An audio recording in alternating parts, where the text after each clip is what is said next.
kind of scratching your head over this one, saying, wait a minute, I thought those talks were off.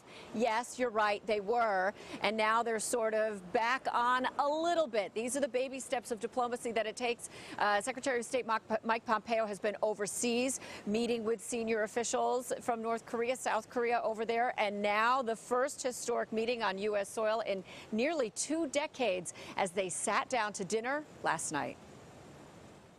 These are the first pictures released of the first meeting on American soil in 18 years between high-ranking North Korean and U.S. diplomats. An intimate dinner with the U.S. Secretary of State. On the menu, steak, corn, cheese, and the future possibility of a nuclear summit. Secretary of State Mike Pompeo arriving from Washington to keep the flame of diplomacy alive in hosting Kim Yong-chol, known as the right-hand man to North Korean President Kim Jong-un. He wears many hats, including as spy chief, including as security chief, and also all things military and security advisor to Kim Jong-un. The 90-minute dinner, the first of planned meetings between the pair. Today, a day full, according to the White House.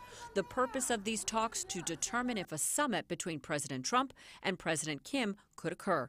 It had been originally planned for June 12th, but then canceled by Trump and seemingly uncanceled. The moves all suggesting Kim Jong-un is eager for sanctions relief to build his economy and the international legitimacy the summit with Trump would provide. But there are lingering doubts on whether Kim will ever fully relinquish his nuclear arsenal, which he may see as his only guarantee of survival in a region surrounded by enemies.